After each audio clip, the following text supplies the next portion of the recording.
के ऊपर ये कहानी आज भी चीन में लोग सुनते हैं और सुनाते हैं। वहाँ की वेबसाइट पे, वहाँ के न्यूज़ पोर्टल पे, बहुत सारी जगहों पे इस कहानी का जिक्र है और पुलिस के लिए ये एक पहेली है। करीब 26 साल हो गए इस कहानी को। इस रहस्य को आज तक चाइनीज पुलिस भी सुलझा नहीं पाई।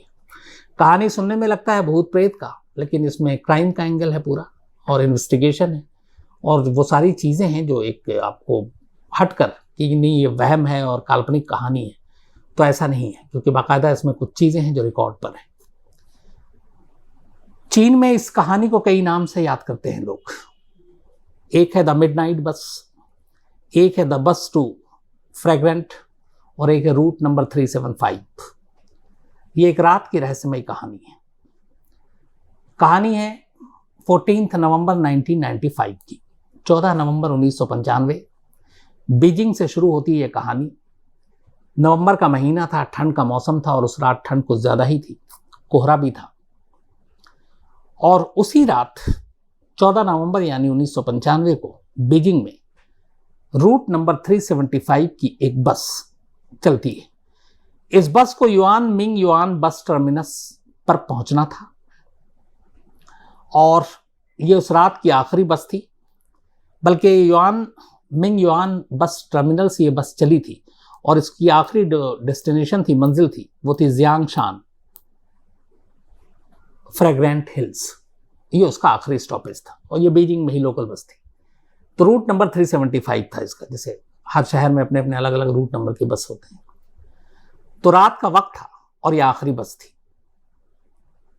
अपने वक्त से ये बस चली और टर्मिनस से निकली, कई मुसाफिरों को अलग अलग स्टॉप पर उतारते हुए आखिर में इस बस को अभी कम से कम 5 से 7 स्टॉप और पूरे करने थे, तब ये अपनी मंजिल पर पहुंचती, फ्रेग्रेंट हिल्स पर। इस बस को एक ड्राइवर चला रहा था और साथ में कंडक्टर जो थी वो लेडी थी। मंजिल पर पहुंचने से करीब 6 स्टॉप पहले इस बस में एक कपल सवार होता है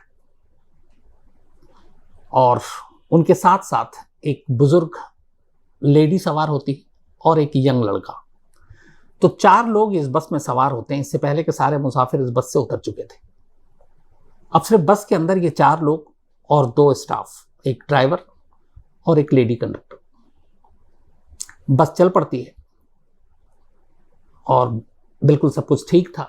ठंड ज़्यादा थी तो और सन्नाटा भी था क्योंकि आखिरी बस थी और लोग ठंड में बहुत कम बाहर निकलते हैं। और ये बस जिस रूट से निकल रही थी वो शहर का आउटस्कर्ट भी था, तो खामोशी भी थी। सिर्फ बस के इंजन की आवाज़ और जो एक बस का शोर सुनाई देता है, बस वही सुनाई दे रहा। करीब मंजिल से 4 स्टॉप पहले अचानक ड्राइवर को एक बस स्टॉप पर, जहां पे इसको रुकनी थी, बस स्टॉप इसके लिए निर्धारित थी, 2 लोग नजर आते हैं बस स्टॉप पे खड़े हुए। ड्राइवर को पता था कि ये मुसाफिर हैं, पैसेंजर हैं। वो बस रोक देता है। बस के अंदर जैसा मैंने आपको बताया कि सन्नाटा था, सिर्फ 4 मुसाफिर सवार थे, एक बुजुर्ग लेडी, एक यंग लड़का और एक कपल। तो वो 2 लोगों को देखकर ड्राइवर गाड़ी रोकता है। दोनों मुसाफिर बस के पिछले दरवाजे से जब अंदर दाखिल होते हैं तो अचानक दिखता है कि वो 2 नहीं 3 हैं। उन दोनों ने बीच में एक किसी तीसरे शख्स को इस तरह से पकड़ रखा था जैसे वो उसको सहारा दे रहे हैं। तो जब वो बस के अंदर दाखिल होते हैं, जब वो तीसरा शख्स, हालांकि उनका चेहरा साफ दिखाई नहीं दे रहा था, उसकी वजह ये थी कि इन तीनों ने ट्रेडिशनल पुराने दौर के चाइनीज ड्रेस पहन रखे थे। और वो बड़ी अजीब बात थी, उस बस के अंदर जो 4 लोग थे उन्होंने जब देखा तो उन्हें बड़ा अजीब लगा। एक तो सन्नाटा, ऊपर से पहले 2 दिखाई दिए, फिर तीसरे को एक वो सहारा देकर ऊपर चढ़ रहे हैं।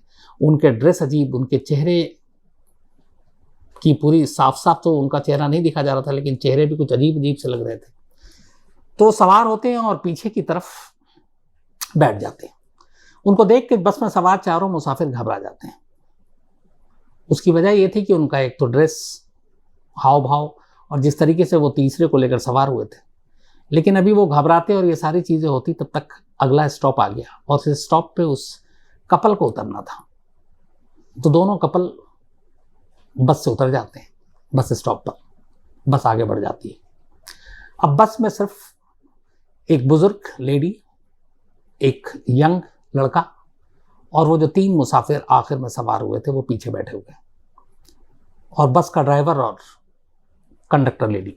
बस फिर चल पड़ती है,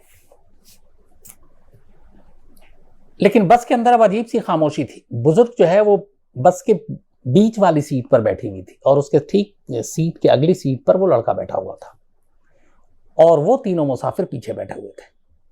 लेकिन उस बुजुर्ग महिला की बार बार नजर पीछे की तरफ जा रही थी, और वो जब जब पीछे देखती वो घबरा जाती, चौंकती। काफी वक्त इसमें निकल गया। इसके बाद अचानक वो बुजुर्ग लेडी खड़ी होती है और जोर जोर से चीखने लगती है। जो उसके आगे लड़का बैठा हुआ था वो उसके कपड़े पकड़ लेती है और एक तरह से उसे लगभग डांटने लगती है कि मेरा पर्स गायब है और तुमने मेरा पर्स चुराया। लड़का अचानक घबरा जाता है कि ये क्या हुआ बुजुर्ग लेडी को, वो आगे बैठा हुआ पर्स कैसे चुरा सकता है। लेकिन वो चीखती है, वो उससे लड़ने लगती है। थोड़ी देर के बाद लड़के को भी गुस्सा आता है, वो भी लड़ने लगता है कि मैं चोर नहीं हूँ। ये माँ जो दोनों के बीच झगड़ा हो रहा था, इसकी आवाज़ कंडक्टर और ड्राइवर तक जाती है। कंडक्टर पीछे आती है, पूछती क्या हुआ, तो बताती है कि इसने मेरा पर्स चोरी किया है, और दोनों लड़ रहे हैं। इससे फिर वो जो बूढ़ी औरत है वो कहती है कि अगले स्टॉप पे आप बस रोको, मुझे पुलिस में कंप्लेंट करनी है, पुलिस को बुलाना है, और मेरा पर्स इसने चुराया और मुझे इसको पुलिस के हवाले करना है। वो दोनों समझाते हैं, कंडक्टर और उधर आगे से ड्राइवर भी, लेकिन बुजुर्ग लेडी मानती नहीं और इसी जिद पे अड़ी थी कि बस अगले स्टॉप पे रोको, मुझे पुलिस को इन्फॉर्म करना है। आखिरकार ड्राइवर को भी गुस्सा आता है और अगला स्टॉप जैसे ही आता है वो बस को रोक देता है। जैसे ही बस रुकता है, बुजुर्ग लेडी उस लड़के का हाथ पकड़कर उसको नीचे उतारती है।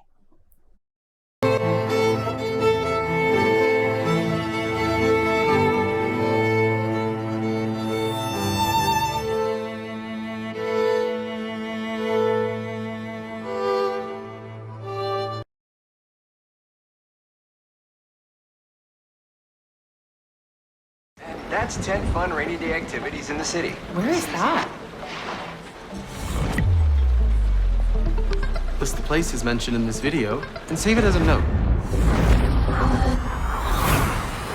Bad day, quick fix. Save it, one less. Found it oh so quick. Wow, cool. Museum sounds good.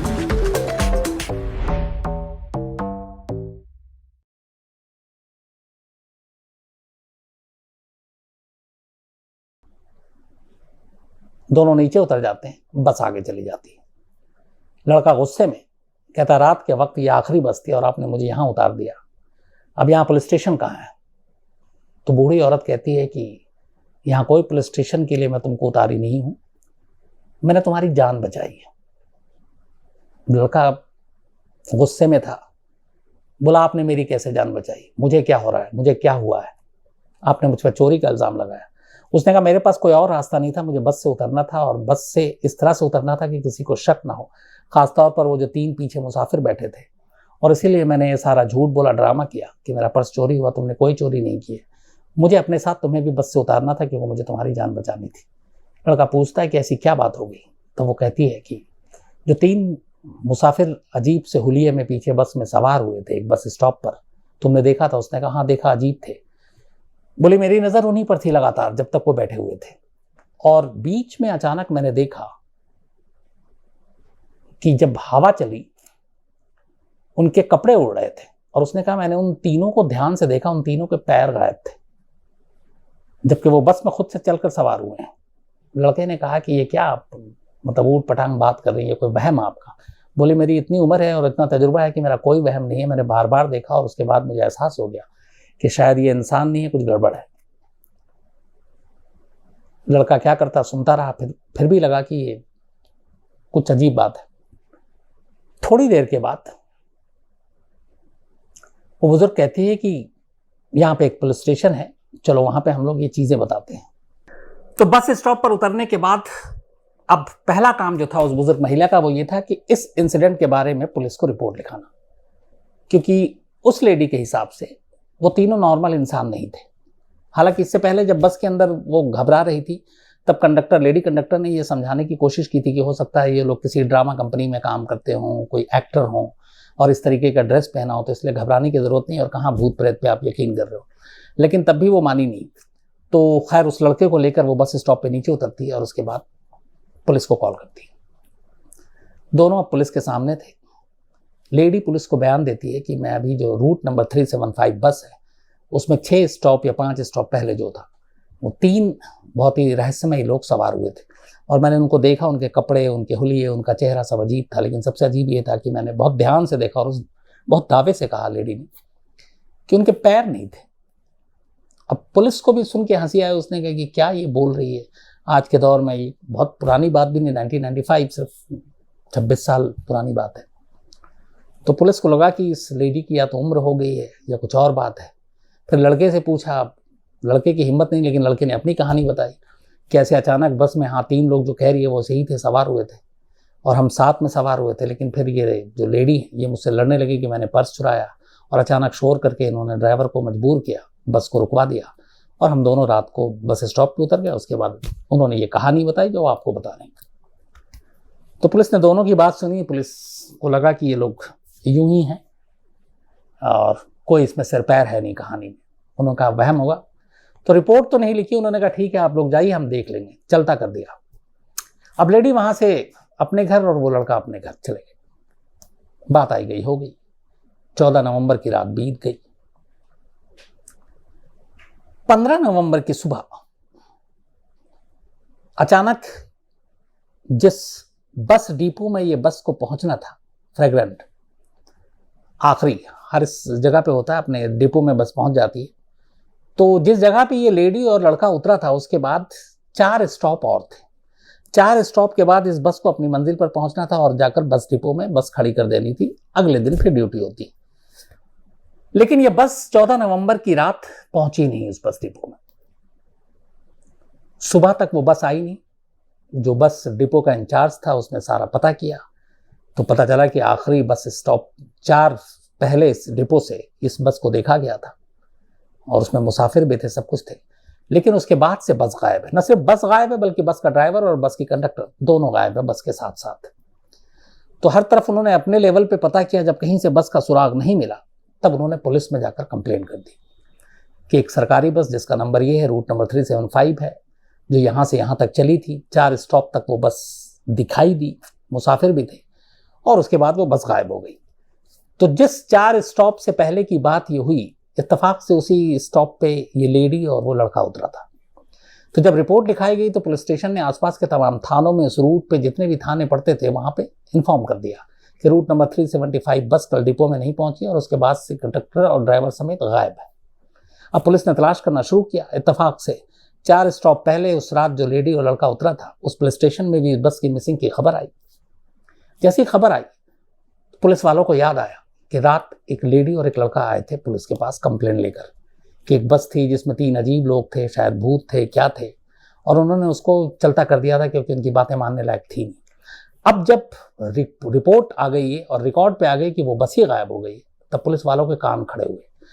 खैर उन्होंने जाने से पहले उनके नंबर और एड्रेस ले लिए थे, उस लेडी के भी और लड़के के भी। उसके बाद पुलिस ने उन दोनों को बुलाया और अब बड़ी सीरियसली उनको लिया और उनसे पूछताछ की।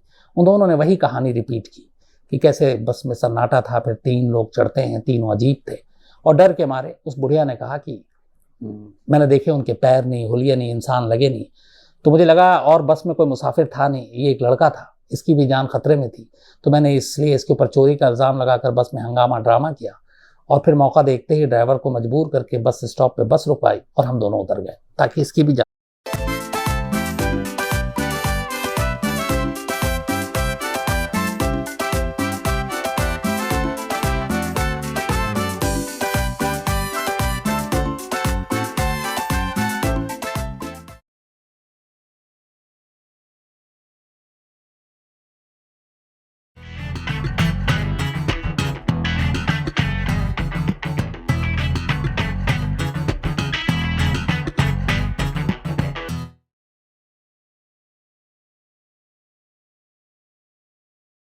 बच्चा है।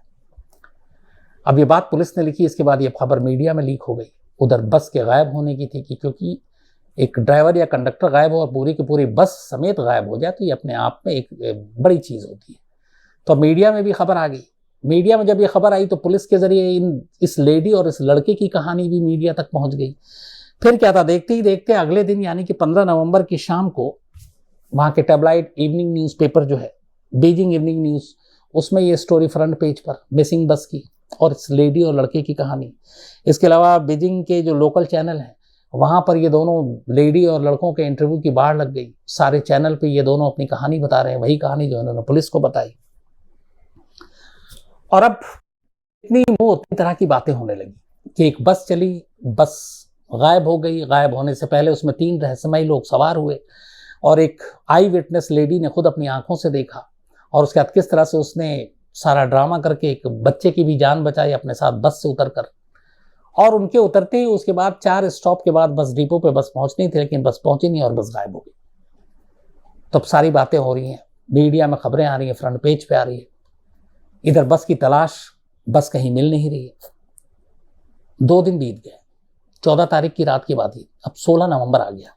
16 नवंबर को अचानक खबर मिलती है कि जिस डिपो में इस बस को पहुंचना चाहिए था या जिस जगह पे वो लेडी और लड़का उतरा था उस बस से, उससे करीब 100 किलोमीटर दूर फ्रेग्रेंट हिल्स के पास एक नदी में एक बस डूबी हुई है। पुलिस की टीम मौके पे पहुंचती है, बस को निकाला जाता है। वो बस वही 375 रूट नंबर की बस थी। बस के अंदर से कुल 5 लाशें निकलती हैं, एक ड्राइवर की, एक लेडी कंडक्टर की और 3 और लाशें। लेकिन जब ये लाशें निकाली गई तो वहां पे जितने मौजूद लोग थे और पुलिस और डॉक्टर सारे, वो सारे सहम जाते हैं और घबरा जाते हैं, इसलिए कि उन 5 लाशों में से 2 लाशें तो बिल्कुल ठीक थी, ड्राइवर और लेडी कंडक्टर की। लेकिन जो बाकी की 3 लाशें थी वो ऐसी लग रही थी कि पूरी तरह से डिकम्पोज हो चुकी थी, सड़ गई थी, गली हुई थी और लग रहा था कि न मालूम इनकी मौत को कितना अरसा हो चुका है। जबकि सिर्फ 2 दिन पहले ये बस गायब हुई थी, 14 नवंबर 1995 को, और 16 नवंबर 1995 को ये बस नदी से बरामद हो गई। 2 दिनों में बॉडी इस तरह के से डिकम्पोज नहीं होती। गर्मी भी हो बहुत ज्यादा तो भी इस हालत में नहीं होगी, जबकि वहां नवंबर का महीना और ठंड बहुत तेज और पानी के अंदर बस, और उसमें फिर अगर सारी डिकम्पोज होनी है बॉडी तो फिर ड्राइवर और कंडक्टर की क्यों नहीं हुई, सिर्फ उन 3 की क्यों हुई जो मुसाफिर थे, जो रहस्यमयी थे, जिसकी कहानी वो लेडी और उस लड़के के जरिए पता चली। तो अब जो फॉरेंसिक हैं, जब पोस्टमार्टम हुआ वो भी हैरान, और उनका कहना था कि ये तीनों, इनकी मौत अभी नहीं हुई है, ये 3 बॉडी बहुत पुरानी है। अब सवाल ये था कि क्या लाश बस में चढ़ी थी, क्या वो इंसान वाकई में नहीं थे, कोई भूत प्रेत था। अब आज के दौर में ये सारी चीजें आदमी बिलीव तो करता नहीं है, मैं खुद इन चीजों को नहीं मानता हूं, लेकिन जो सारी चीजें सामने थी, जो 3 लाशें थी, वो अजीब अजीब कहानियां बता रही थी और पुलिस को कोई क्लू नहीं मिल रहा था। इसके बाद एक नई चीज आई, जब डिपो से संपर्क किया गया और पूछा गया कि बस आपके डिपो से 100 किलोमीटर दूर इस फ्रेग्रेंट हिल में कैसे पहुंची, तो उन्होंने कहा कि ये जा ही नहीं सकती थी, इसलिए कि हर बस के जो रूट हर दिन दिए जाते हैं फिक्स होता है कि इतने किलोमीटर पहला उसका यहाँ से ये ओरिजिन होगी, यहाँ से चलेगी और यहाँ लास्ट स्टॉप होगा। तो उसी हिसाब से उनको डीजल उसमें टैंक में भरा जाता, फ्यूल टैंक में। उन्होंने कहा कि इस बस में इतना डीजल ही नहीं था कि ये 100 किलोमीटर और बस चल सकती थी, मुश्किल से 10, 20, 30 किलोमीटर एक्स्ट्रा इसमें था, लेकिन 100 किलोमीटर तक का फ्यूल इसमें नहीं था। तो ये कैसे गई नहीं मालूम, क्या ड्राइवर ने भरवाया, अगर उसने भराया तो क्यों भराया, क्योंकि वो भरा नहीं सकता है, सरकारी पेट्रोल पंप जो उनका अपना डिपो होता है वहां पे भरता है। तो जब ये बात पुलिस और एजेंसी, जो इन्वेस्टिगेटिंग एजेंसी थी, उनको पता चली, तो उन्होंने फिर उस बस के फ्यूल टैंक को खोलकर चेक किया। जब फ्यूल टैंक को खोला गया तो उसके अंदर से कोई डीजल नहीं मिला, पूरा फ्यूल टैंक ब्लड से भरा हुआ था। अब ब्लड से तो बस चलेगी नहीं, हालांकि उस बस के लिए एक और भी थी कि वो गैस से भी चलती थी, लेकिन फ्यूल टैंक में वो भी देते थे ताकि इमरजेंसी में या खराबी में वो इस्तेमाल हो सके, लेकिन उस फ्यूल टैंक में पूरा ब्लड भरा हुआ था। अब ये एक अजीब चीज थी। इस दौरान में उस वक्त भी चीन में जगह जगह पर सीसीटीवी कैमरे लगे हुए थे, शुरुआत हो चुकी थी, और इत्तेफाक की बात है कि जहां पे ये लेडी और ये लड़का उतरा उससे पहले के सारे जगह पे जहां जहां सीसीटीवी कैमरा थे उसमें वो बस कैप्चर हुई, बस दिखाई दी कि इतने बजे यहां से गुजरी, इस स्टॉप से गुजरी। लेकिन जिस जगह लेडी और वो लड़का उतरा उसके बाद से भी आगे सीसीटीवी कैमरे कई जगह पे लगे हुए थे, लेकिन उसमें बाकी सारी चीजें कैद हुई, वो बस कहीं किसी कैमरे में कैद नहीं हुई। क्यों नहीं हुई इसका भी जवाब पुलिस के पास नहीं था।